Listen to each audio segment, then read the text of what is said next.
This is the Speak for Yourself podcast featuring the best of Colin Cowherd and Jason Whitlock. I'm your host, Jason McIntyre. Hawaiian Shirt Friday here at FS1. Whitlock out still celebrating his birthday, and he missed a full show of NFL draft with a smidge of NBA.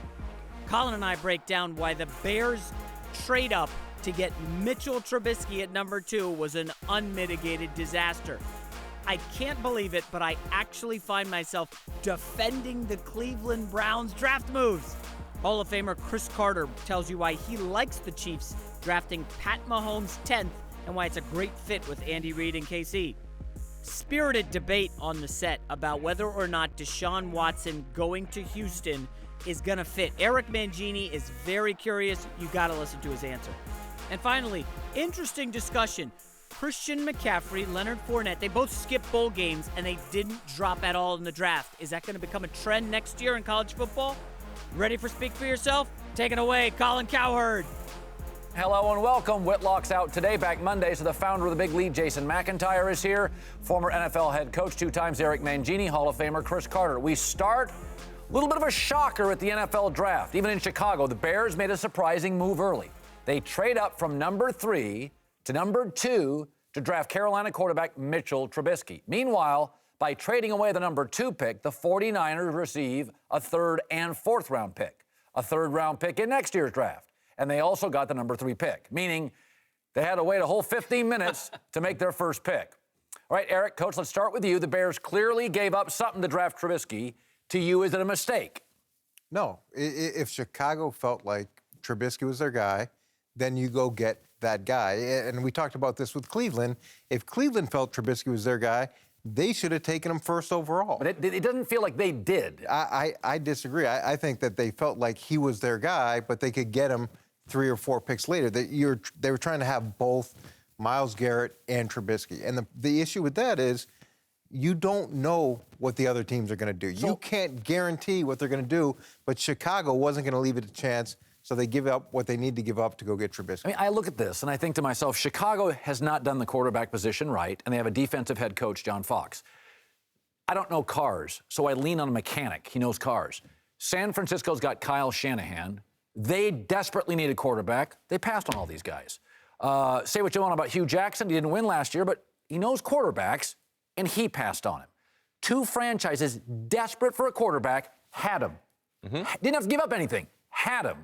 They passed. The defensive-minded Bears took him. I got to tell you, when you give me their history, you give me a defensive coach, you give me what I know about Trubisky, it seems like a lot. And Eric, I understand why you like the deal, but this is a disaster. I mean, I don't understand how you can bid against yourselves. Yahoo is reporting that the Bears were bidding against themselves. The 49ers played this perfectly. John Lynch is a rookie GM, but he worked out Trubisky. They put out all the vibes that they liked him. They got 4 picks for the Bears to move up 1 spot. This is highway robbery at the top of the draft, an amazing deal. Think about it if you're John Fox, okay? You guys just signed Mike Glennon, $18 million guaranteed.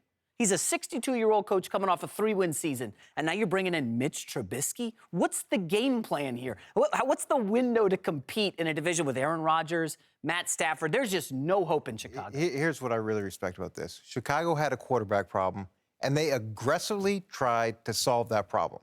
They went and got one, and they drafted one, okay? And look, Cleveland has a quarterback problem. Yes. And they thought that they were going to get what they felt was the best defensive player and their quarterback. And the reason it worked for Chicago is because they didn't say anything about it.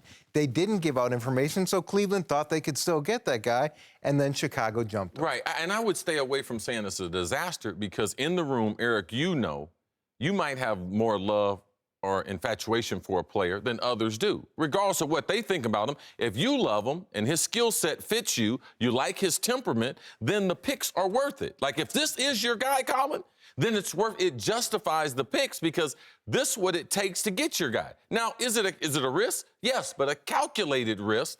Now, I didn't think Cleveland made a mistake in not getting him because they didn't draft a quarterback. They still need one, and they could have made a mistake if he was still around. So for me, I wasn't sold on the first 2 quarterbacks. I would have went with Deshaun Watson. So I'm not going to say it's a disaster yet because there still needs to be some time. But the overall job security and John Fox, I don't think John will be there to see his best football. I mean, we have stories today that Cleveland is interested in A.J. McCarron. Now, we know Garoppolo, so let's just take McCarron. Because if you give me Garoppolo, Kirk Cousins, and McCarron, and we've heard stories that Cleveland kind of has talked about all of them, McCarron's probably the least proven, in my opinion.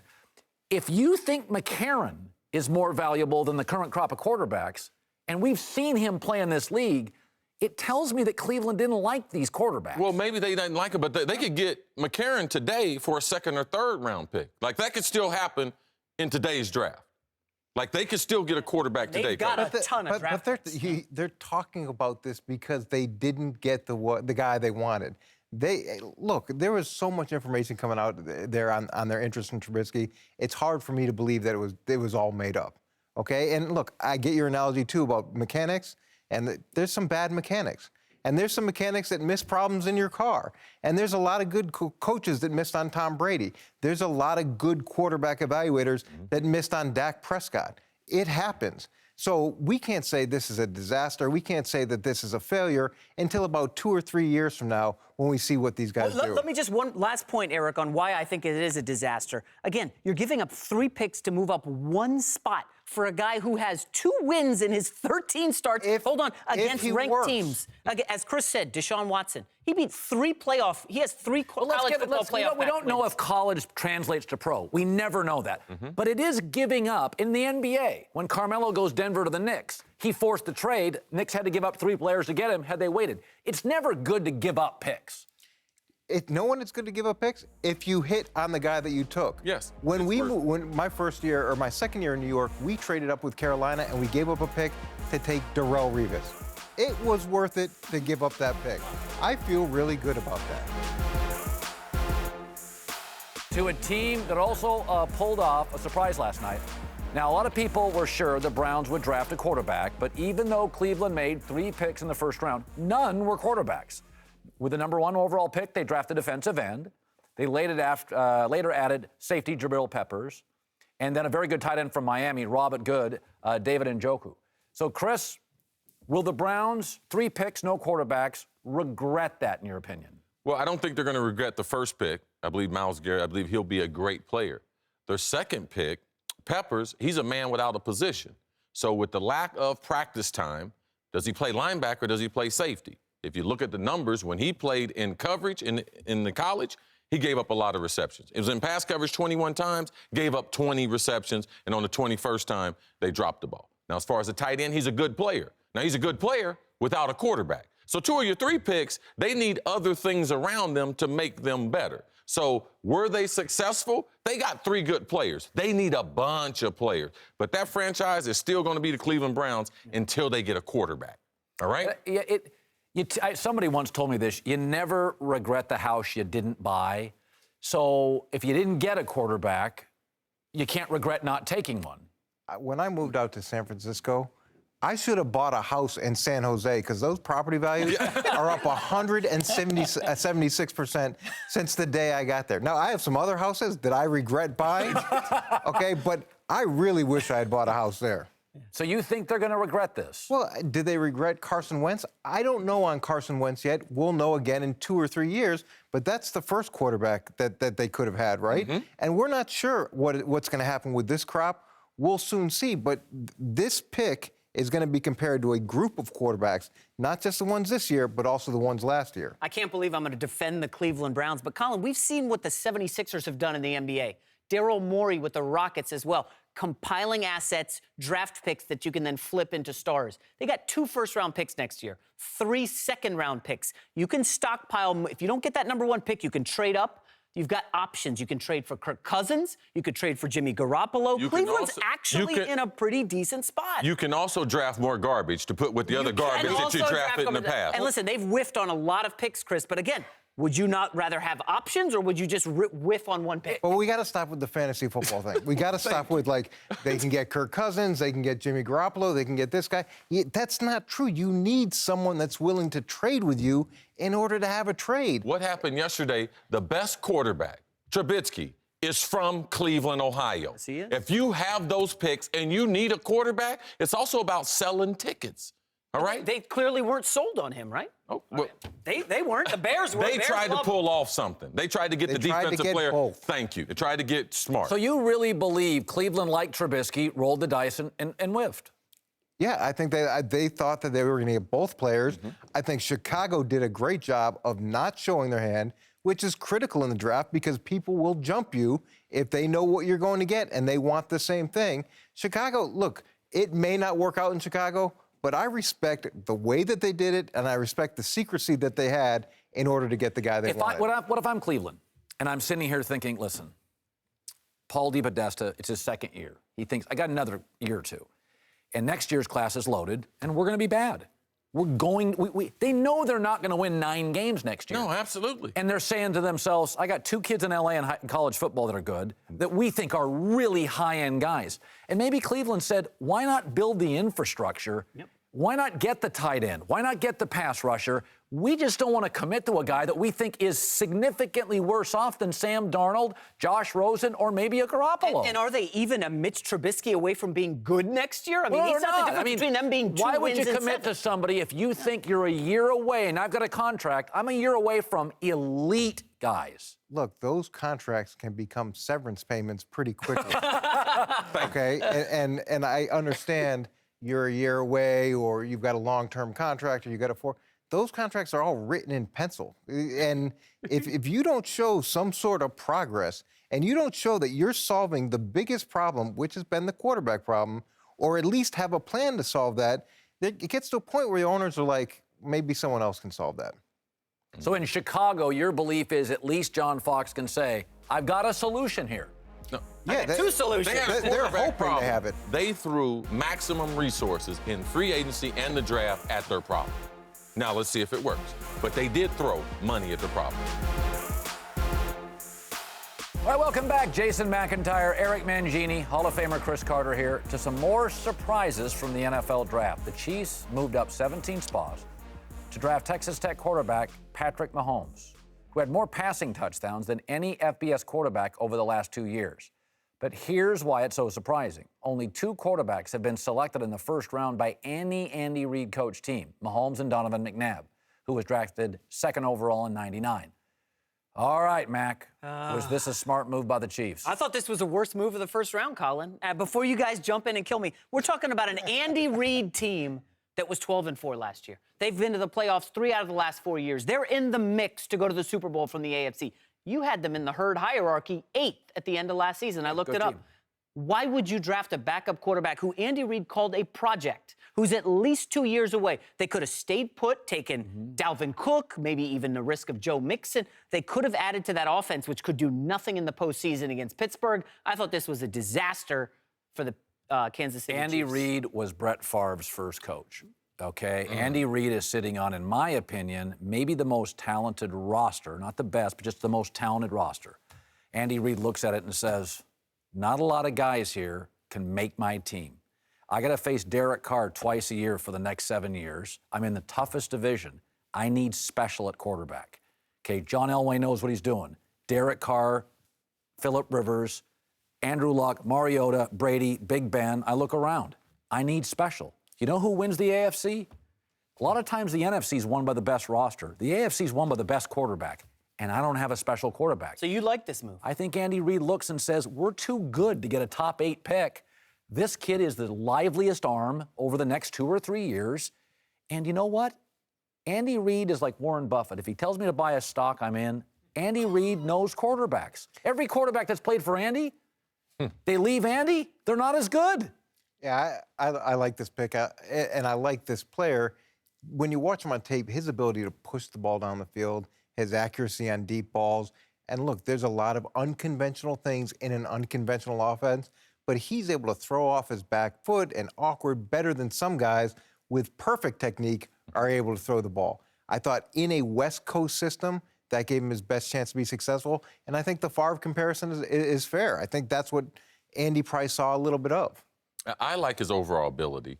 I like arm talent. Like, I like a guy who can throw the ball through the wind, through the conditions. When the leaves on the trees change, does my quarterback get affected by that? So I will take more of a chance with the guy who has the goods, either speed, height, power, or arm strength, because those are things you can't teach. The fundamentals, that's what Andy Reid is banking on, what New England banks on. I'll coach him up. If Johnny can't read, I'll get Johnny's footwork together. If his arm is not put in the right position, then I'll do that. And that's the part that you have to bet on with Andy Reid that I believe is a good bet. Well, if you look at Andy Reid's Kansas City roster, Patrick Mahomes, we're like, okay, he's a little reckless. Well, if you look at some of the players, Marcus Peters had some stuff, tightened it up. Tyreek Hill. I mean, Andy's taken some imperfect players. He's drafted by Seattle. He's taken By the way, the NFL is the best level of coaching. This is no shot at college, but it's a tremendously well-coached league. Now, they make mistakes, but Andy Reid, he trusts Andy Reid. He's like, listen, I saw Favre. Favre was not only reckless on the field, Brett was reckless off it. This Mahomes kid, dad was a major leaguer. I mean, I talked to him a week ago. Good kid, productive kid. By the way, not like he was surrounded in college by a bunch of five-star All-Americans. Fair points. Not a lot of air raid quarterbacks have succeeded in the NFL. But let me quickly, you're a big recruiting guy, Colin. Right. Pat Mahomes, 3-star recruit coming out of high school. No, okay, hold on. We've got a list for you. Look at the list of 3-star recruits drafted in the first round. You see a lot of success there? Marcus Mariota, the big one, he was in Hawaii. They barely scout over there. That's not a lot of success, Colin. Listen, I'm sure Mahomes is a very nice kid. He's got the pedigree with his family. Where you get them stars from? What about them guys being wrong? Those guys were wrong. They can be wrong. No, they were wrong when they put 3-star grades on those guys. They ended up in the NFL. They were successful in college. It just didn't translate to the pros. I don't think there's any so coach... if I end up in the pros, I'm one of 28,000 men that God ever created to play. But when I was in high school, a guy gave me maybe the scouting process might be a little off, too. So don't rely on the stars. You're a 5-star coming out of high school. I was a 5-star, but I was also a 4th rounder. And look, in 20 years of being in draft rooms, I've never heard anybody talk about how many stars someone got in I brought it up because he loves recruiting. I love recruiting too, but I don't care how many stars the guy got. I just want to know what he looks like now and what we think we can do with him. So. By the way, USC, I may be wrong, but I think I'm right. I don't think they've ever had a quarterback start in a Super Bowl. And USC gets 5-star quarterbacks. You know who started a Super Bowl? Drew Brees went to Purdue. Brett Favre, Terry Bradshaw. You're a 5-star. You're the funniest dude ever come out of me. To arguably the best move of the night, the Texans trade up 13 spots. I love this move to get Deshaun Watson. To me, a super productive kid. But just when it seemed Watson was destined to be the team's starter, both head coach Bill O'Brien and Rick Smith, the GM, said, hey, Watson's going to start the season on the bench, and that Tom Savage, who started 2 games last year for Houston, he's going to get the nod. Coach, you buying that? No. Well, I mean, define the start of the season. Is that September like the start? Is that the start of OTAs? Yes. Is that the start of training camp? Is that the start of the preseason games?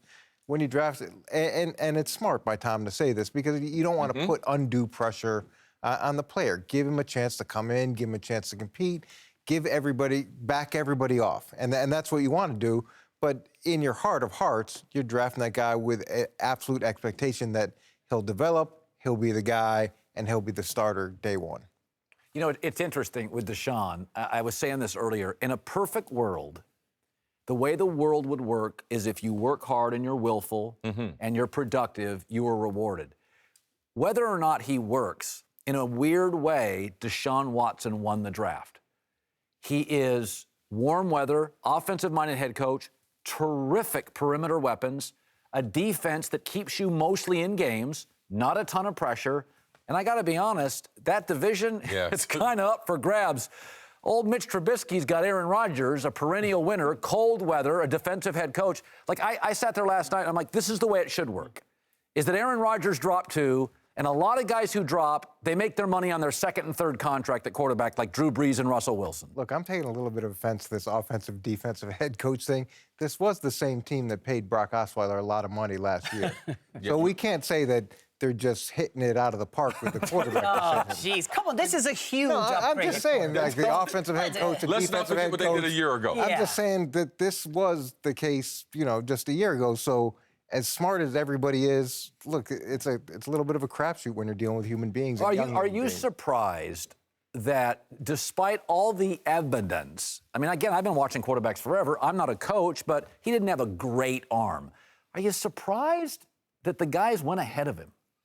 I'm not surprised because I know the draft is not a science. Like, I know people that scout, they make mistakes. And we don't know where the elevator is in the building.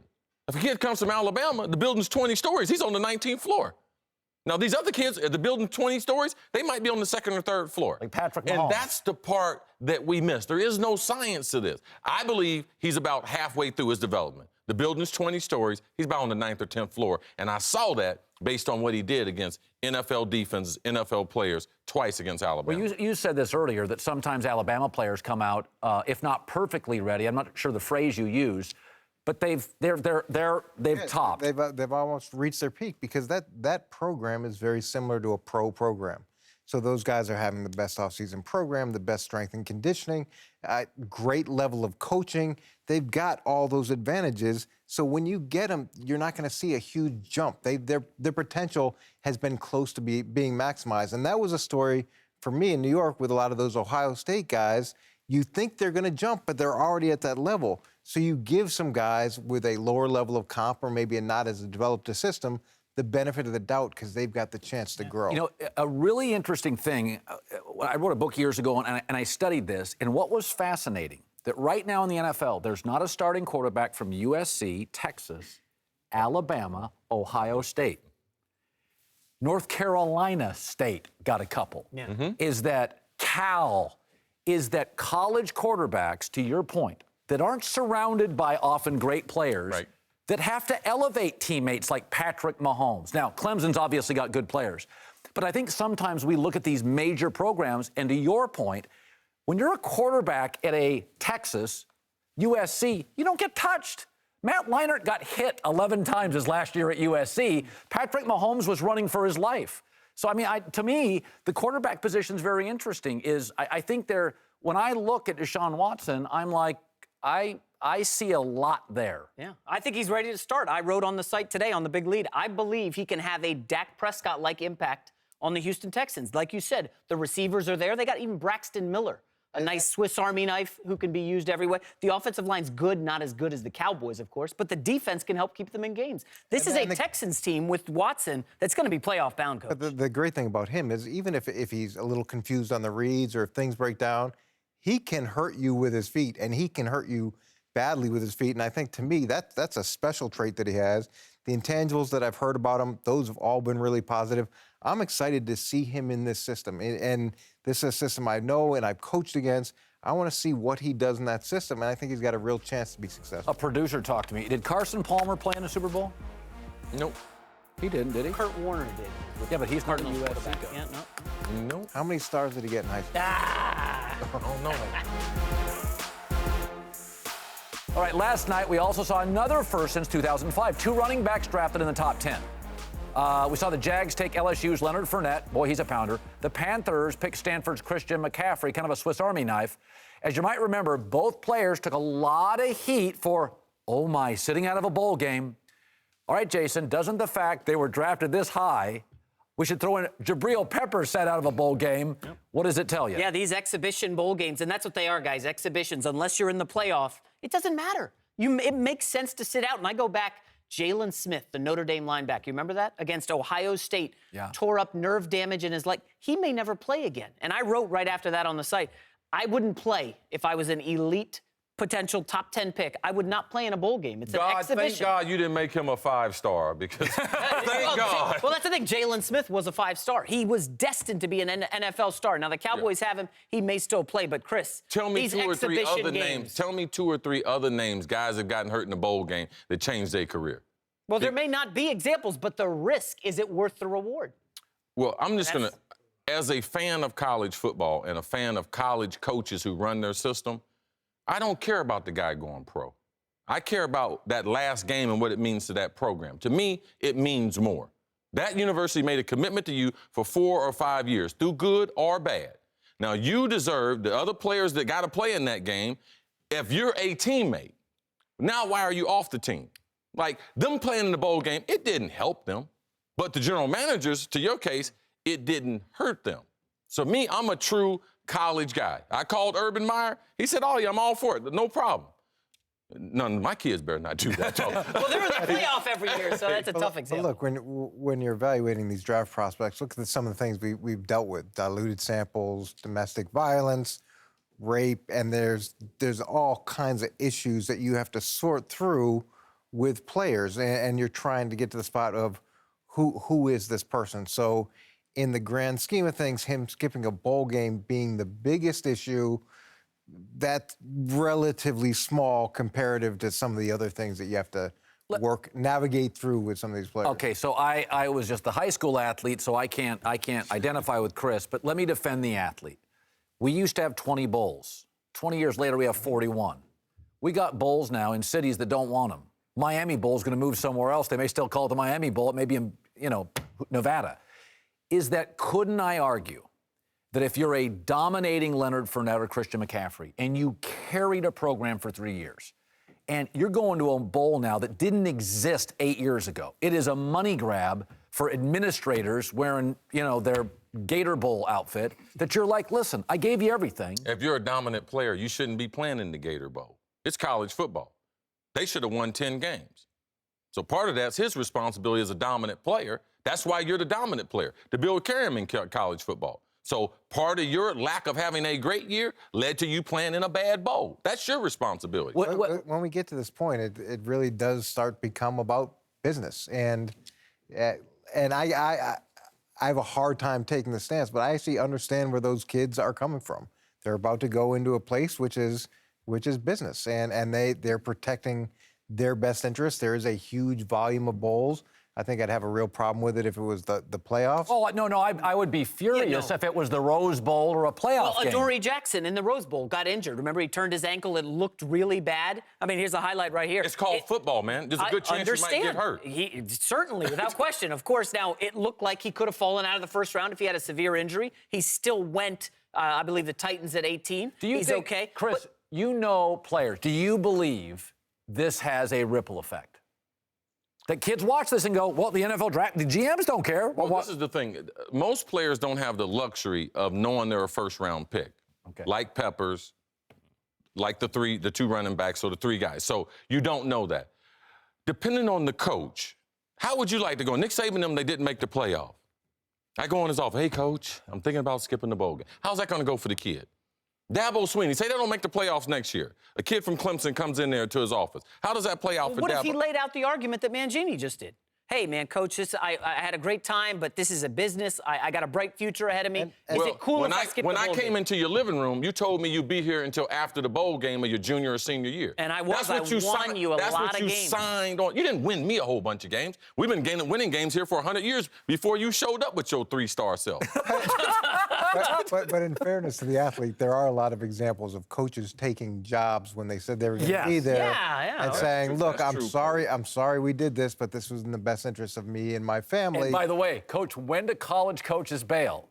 Right before the bowl game. Right before the bowl game. And there's a ton of examples every year of those interim head coaches coaching the bowl game. And I can't believe I'm the one who's taking this position on the panel, but I do understand the business side of it. This is the Speak for Yourself podcast featuring the best of Colin Cowherd and Jason Whitlock. I'm your host, Jason McIntyre. Had a fun week, guys. Awesome responses to the show. Whitlock back Monday. Enjoy the rest of the draft and the NBA games this weekend. We'll see you next week.